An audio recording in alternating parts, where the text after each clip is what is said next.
Hola, soy tu amigo Luis Gabriel Ortiz. Estoy muy emocionado de iniciar este nuevo podcast. Cada semana estaremos subiendo algún artículo de interés para nuestra edificación. Hoy tengo un maravilloso libro. Lo conocí hace más de 8 años atrás, cuando mi papá llegó con varias copias originales de este libro titulado Torturado por la causa de Cristo, de Richard Wurmbrand. Para evitarnos protocolo, te voy a presentar a Wurmbrand desde el primer capítulo, titulado La avida sed de Cristo de los rusos. Prepara tu corazón para que el Señor ministre tu vida a través de este maravilloso testimonio. Voy a leerlo dramatizándolo un poco para meterte más en la historia. Espero que lo disfrutéis mucho. Fui criado en una familia donde ninguna religión era reconocida. Por lo tanto, en mi niñez no tuve ninguna instrucción religiosa. A los 14 años era ya un convencido y empedernido ateo. Era el lógico resultado de mi amarga niñez. Quedé huérfano a muy temprana edad y conocí la pobreza en aquellos difíciles años de la Primera Guerra Mundial. De allí que a mis 14 años fuera un ateo tan convencido como lo son hoy los comunistas. Había leído libros sobre ateísmo y ello no significaba meramente que no creyese en Dios o en Cristo. Odiaba esos conceptos por considerarlos perjudiciales a la mente humana. Y así crecí, sintiendo amargura y resentimiento hacia la religión. Pero, como llegué a entender más tarde, había sido elegido por la gracia de Dios, por razones que no alcanzaba a comprender. Esas razones no tenían nada que ver con mi carácter, pues este era muy malo. Aun cuando me consideraba un ateo, algo incomprensible dentro de mí me atraía hacia las iglesias. Me resultaba difícil pasar frente a una iglesia sin sentir necesidad de entrar. No obstante, nunca podía entender lo que sucedía dentro de esos lugares. Escuchaba los sermones, pero estos no apelaban a mi corazón. Y no me sentía ni afectado ni conmovido por ellos. Tenía la absoluta seguridad de que Dios no existía. Aborrecía el concepto errado que tenía de Dios como un amo al que había que obedecer. Sin embargo, mucho me había agradado saber que en algún lugar en el centro del universo existiera un corazón de amor. Había conocido tan pocos de los goces de la niñez y la juventud que anhelaba encontrar en alguna parte un corazón que estuviera latiendo de amor por mí. Sabía que Dios no existía, pero me lamentaba de que no existiera tal Dios de amor. En cierta oportunidad, movido por este conflicto espiritual interior, entré en una iglesia católica. Observé a la gente arrodillada y me di cuenta que estaban murmurando algo. Pensé, me arrodillaré cerca de ellos y trataré de captar lo que dicen. Y repetiré sus oraciones para ver si algo sucede. Rezaban una plegaria a la Santa Virgen. Ave María, llena eres de gracia. Repetí esas palabras una y otra vez, mirando a la imagen de la Virgen María. Pero no sucedió nada, lo que me causó gran pesar. Un día, a pesar de ser un ateo convencido, oré a Dios. Más o menos, mi oración fue así: Dios, tengo el convencimiento absoluto que tú no existes. Pero por si acaso existieras, cosa que dudo, no es mi deber creer en ti, pero sí es tu obligación revelarte a mí. Yo sí era un ateo, pero eso no traía paz a mi corazón. Durante este periodo de conflicto interior, como lo vine a descubrir más tarde en un pueblito situado en las montañas de Rumania, un carpintero anciano oraba de esta manera: Mi Dios, te he servido aquí en la tierra y te pido que me des una recompensa tanto aquí como en el cielo. La recompensa que quiero es que no muera sin antes haber traído a ti a un judío, puesto que Jesús era judío. Pero soy pobre y estoy viejo y enfermo. No puedo salir de aquí en busca de uno de ellos. Y bien sabes que en este pueblo no vive ninguno. Trae, Señor, un judío hasta acá y haré todo lo que esté en mí para llevarlo a Cristo. Algo irresistible me atrajo a ese pueblo. Yo no tenía nada que hacer allá. Existen 12,000 pueblos semejantes en Rumania. Sin embargo, yo viajé a ese pueblo. Viendo el carpintero que yo era judío, me llenó de atenciones como nunca una hermosa muchacha se vio atendida. En mí había visto la respuesta a su oración y me obsequió una Biblia. Yo había leído muchas veces la Biblia, pero solo por interés cultural. En cambio, la Biblia que me obsequiara aquel anciano me dio la impresión de ser totalmente diferente. Esta parecía no estar escrita simplemente con letras, sino con las llamas de amor de sus ardientes oraciones. Según me confesó más tarde, él y su esposa habían pasado horas enteras orando por mi conversión y la de mi mujer. Me resultaba difícil leerla, pues solo atinaba a llorar cuando comparaba mi vida con la vida de Jesús. Mis impurezas con su pureza, mi odio con su amor. Mas a pesar de eso, me aceptó como uno de los suyos. Al poco tiempo, se convirtió mi esposa. Ella atrajo a otras almas a Cristo, las que a su vez atraían a otros a nuestra fe. De esta manera nació una nueva congregación luterana en Rumania. Entonces llegó el nazismo. Teníamos mucho que sufrir. El nazismo tomó la forma de una dictadura de elementos ultraortodoxos que persiguieron a los grupos protestantes, además de los judíos. Aún antes de mi ordenación formal y de que estuviera preparado para el pastorado, era el líder virtual de esta iglesia recién fundada. Tenía la responsabilidad de ella. Mi esposa y yo fuimos arrastrados varias veces a los tribunales. El terror nazi fue muy grande. Pero era solamente un anticipo de lo que vendría. El comunismo. Mihai, mi hijito, debió adoptar un nombre no judío para poder escapar de la muerte.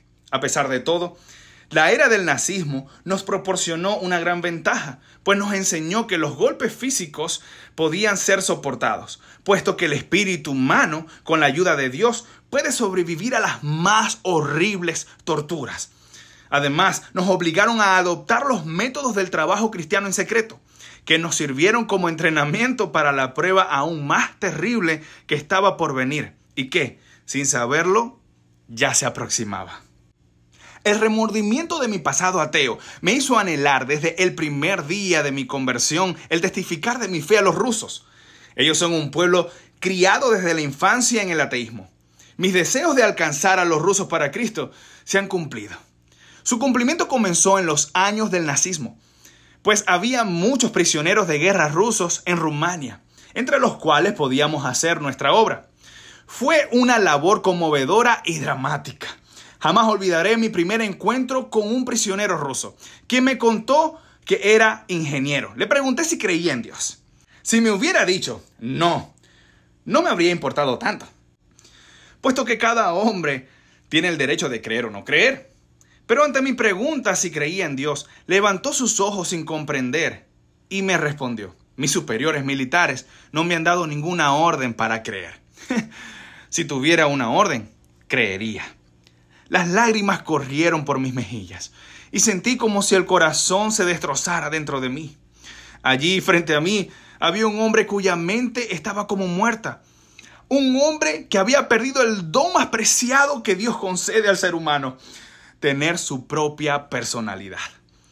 Era solo un instrumento, con el cerebro lavado, en manos de los comunistas, dispuesto a creer o no, según se lo ordenaran. No tenía capacidad para pensar por sí mismo. Era un ruso típico después de tantos años de dominación comunista. Después del impacto de ver lo que el comunismo había hecho con los seres humanos, prometí a Dios dedicar mi vida a esos hombres para ayudarles a recuperar su personalidad y llevarles a la fe en Dios y en Jesucristo. No necesité ir a Rusia para alcanzar a los rusos. A partir del 23 de agosto de 1944, 1 millón de soldados rusos entraron a Rumania. Y poco después los comunistas llegaron al poder en nuestro país. Entonces comenzó la horrenda pesadilla, ante la cual el sufrimiento bajo el nazismo parecía poca cosa. En ese entonces en Rumania, que ahora tiene 19 millones de habitantes, el Partido Comunista tenía solamente 10,000 miembros. Sin embargo, Vyshinsky, ministro de Relaciones Exteriores de la Unión Soviética, irrumpió en la oficina de nuestro muy amado rey Michael I, golpeó en la mesa con los puños y dijo: Usted debe nombrar comunistas para el gobierno. Nuestro ejército y la policía fueron desarmados y así, por la violencia y odiados por casi todos, los comunistas llegaron al poder. Esto sucedió con la pasiva cooperación de los gobernantes ingleses y norteamericanos de aquel tiempo. Los hombres son responsables ante Dios no solamente por sus propios pecados, sino también por los de su nación. La tragedia de todos los países cautivos constituye una responsabilidad en los corazones de los cristianos ingleses y norteamericanos. Los norteamericanos deben saber que en algunas oportunidades han ayudado, sin darse cuenta, a que los rusos nos hayan impuesto regímenes de terror y muerte. Los norteamericanos deben expiar estas faltas, ayudando a los pueblos cautivos para que llegue hasta ellos la luz de Cristo. Una vez que los comunistas estuvieron en el poder, hábilmente pusieron en práctica sus métodos de seducción para conquistarse la iglesia. El idioma del amor y de la seducción son idénticos. Tanto el que desea a una joven para hacerla su esposa, como el que solo la desea para tenerla una noche y después desecharla, dicen, te quiero. Jesús nos enseñó a distinguir entre el lenguaje de la seducción y el lenguaje del amor, como también a discernir a los lobos con piel de oveja de las verdaderas ovejas. Cuando los comunistas consiguieron el poder, miles de sacerdotes, pastores y ministros no supieron distinguir entre ambas voces. Los comunistas convocaron un congreso de todos los grupos cristianos en el edificio de nuestro parlamento, nada más y nada menos. Asistieron unos 4,000 sacerdotes y pastores que eligieron nada más y nada menos que a Joseph Stanley como presidente honorario de dicho congreso. Al mismo tiempo, él era el presidente del movimiento mundial ateo y un asesino en masa de los cristianos. Uno tras otro, obispos y pastores se levantaron en aquel recinto para declarar que el comunismo y el cristianismo fundamentalmente son lo mismo y que por lo tanto podrían coexistir. Un ministro tras otro ensalzó al comunismo y aseguró al nuevo gobierno que podría contar con la lealtad de la iglesia. Mi esposa y yo estábamos presentes en ese congreso. Ella, que estaba sentada cerca de mí, me dijo, Richard, levántate y limpia la cara de Cristo de tanta vergüenza. Están escupiendo en su cara. Le dije, si lo hago, pierdes a tu esposo. Ella respondió, no deseo tener a un cobarde por esposo. Entonces me levanté y hablé a los congresistas, alabando no a los asesinos de los cristianos, sino a Dios y a su Hijo Jesucristo, afirmando que nuestra lealtad se debía en primer lugar a Él. Los discursos de aquel congreso eran difundidos por radio, así que se pudo escuchar el mensaje de Cristo en todo el país, proclamando desde la misma tribuna del Parlamento comunista. Después tuve que pagar por semejante temeridad, pero había valido la pena. Los dirigentes de las iglesias protestantes y ortodoxas competían entre sí en su afán de ceder al comunismo. Un obispo ortodoxo colocó el emblema de la hoz y el martillo en sus vestiduras eclesiásticas y solicitó a sus sacerdotes que no se dirigieran más a él como su señoría, sino como camarada obispo. En otra oportunidad, asistí al Congreso Bautista en el pueblo de Resita, que se efectuó bajo la sombra de la bandera roja, donde todos se pusieron de pie al entonarse el himno nacional de la Unión Soviética. El presidente de los bautistas declaró que Stalin no hizo más que cumplir con los mandamientos de Dios y lo alabó como un gran maestro de la Biblia. Algunos sacerdotes, como Pastrakowski y Rosiano, fueron más directos, convirtiéndose en miembros de la política secreta. Rapp, obispo auxiliar de la Iglesia Luterana de Rumania, comenzó a enseñar en el seminario teológico que Dios había dado 3 revelaciones. Una a través de Moisés, otra a través de Jesús y una tercera a través de Stalin, que superaba aún a la anterior. Debo aclarar que los verdaderos bautistas, por quienes siento un verdadero aprecio, no estaban de acuerdo y mantuvieron intacta su fe en Cristo. sufriendo mucho a causa de ello. Sin embargo, los comunistas eligieron a sus dirigentes y los bautistas no tuvieron más remedio que aceptarlos. La misma condición se mantiene hoy en las altas esferas de la dirección religiosa. Aquellos que se convirtieron en siervos del comunismo en lugar de siervos de Cristo comenzaron a denunciar a los hermanos que no se unían a ellos. Así como los cristianos rusos formaron una iglesia subterránea después de la Revolución Rusa, la ascensión al poder del comunismo y la traición de fatos dirigentes de la iglesia oficial nos obligó a fundar también en Rumania una iglesia subterránea que fuera fiel a su fe, que predicara el evangelio y que ganara a los niños para Cristo. Los comunistas prohibieron todo esto y la iglesia oficial consintió. Junto con otros, comencé una obra secreta. Exteriormente, yo mantenía una posición bastante respetable que nada tenía que ver con mi verdadera obra clandestina, pero que me servía de pantalla para ocultarla. Yo era pastor de la misión luterana noruega y al mismo tiempo era el representante del Consejo Mundial de Iglesias para Rumania. Cabe destacar que en Rumania no teníamos la más remota idea que esa organización algún día podría cooperar con el comunismo. Por aquel entonces se dedicaba a mantener programas de ayuda en nuestro país. Estos dos títulos me dieron una buena reputación ante las autoridades, que nada sabían de mi obra clandestina. La misma tenía dos facetas. La primera era nuestro ministerio secreto entre el 1.000.000 de soldados rusos. La segunda faceta era nuestro ministerio subterráneo al esclavizado pueblo rumano. Para mí, el predicar el evangelio a los rusos es el cielo en la tierra. Yo he predicado el evangelio a hombres de muchas naciones, pero nunca he visto a un pueblo tan sediento del evangelio como los rusos. Un sacerdote ortodoxo amigo mío me telefonó un día para comunicarme que un oficial ruso había acudido a él para confesarse. Como él no sabía ruso y yo en cambio sí, le había dado mi dirección. El hombre vino a verme al día siguiente. Él amaba a Dios, aunque nunca había visto la Biblia, ni jamás había asistido a ningún servicio religioso, pues existen muy pocas iglesias en Rusia. No tenía la menor instrucción religiosa, pero amaba a Dios a pesar de no tener ni el más mínimo elemento del conocimiento de Él. Comencé a leerle el Sermón de la Montaña y las parábolas de Jesús. Después de escucharlas, en un arranque de alegría, se puso a danzar por todo el cuarto exclamando: ¡qué maravillosa belleza!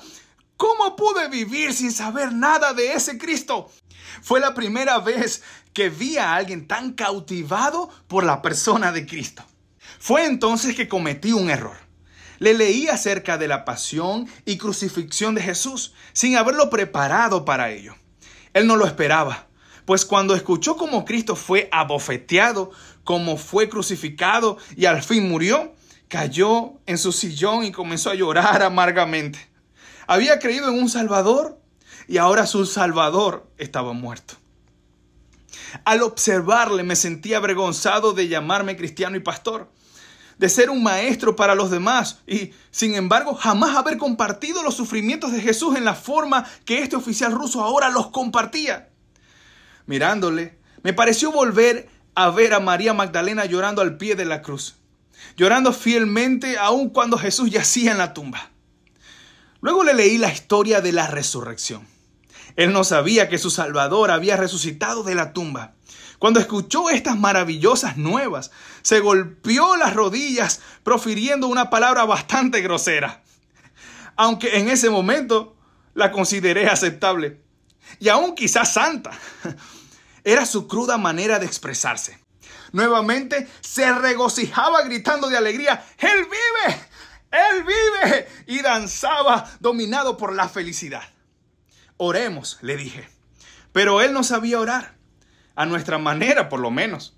Cayó de rodillas junto a mí y las palabras que brotaron de sus labios fueron: oh Dios, qué magnífico eres. Si tú fueras yo y yo fuese tú, nunca te habría perdonado tus pecados. Eres en realidad magnífico y yo te amo con todo mi corazón. Pienso que todos los ángeles en el cielo se detuvieron para escuchar esta sublime oración de un oficial ruso. El hombre había sido ganado para Cristo. En un negocio, encontré a un capitán ruso con una dama que era también oficial del ejército. Compraban una gran cantidad de cosas, pero tenían dificultades para hacerse entender con el vendedor, ya que él no entendía ruso. Me ofrecí para actuar de intérprete para ellos y trabamos amistad. Los invité a casa para almorzar y antes de comenzar a comer les dije: ustedes están en una casa cristiana y nosotros tenemos la costumbre de orar. Oré en ruso. Entonces dejaron los cubiertos sobre la mesa y perdieron interés en la comida. Comenzaron a hacer pregunta tras preguntas acerca de Dios, de Jesucristo y la Biblia. Ellos no sabían nada. No fue fácil hablarles. Les narré la parábola de un hombre que tenía 100 ovejas y perdió una, pero no me entendieron, porque me preguntaron: ¿cómo es posible que tenga 100 ovejas y que no se las haya quitado la granja colectiva comunista? Entonces les dije que Jesús es un rey. A esto me contestaron: todos los reyes han sido hombres malos que tiranizaban a su pueblo. Y Jesús, por lo tanto, tiene que haber sido un tirano también. Cuando les narré la parábola de los obreros de la viña, ellos dijeron: bueno, esos hombres hicieron muy bien en rebelarse contra el propietario de la viña. La viña tiene que pertenecer a la granja colectiva. Todo era nuevo para ellos. Al relatarles el nacimiento de Jesús, sus preguntas podrían parecer en labios de un occidental una blasfemia. ¿Era María la esposa de Dios? Fue entonces que comprendí, al discutir con ellos y muchos otros, que para predicarles el evangelio a los rusos, después de tantos años de comunismo, tendríamos que usar un idioma totalmente nuevo.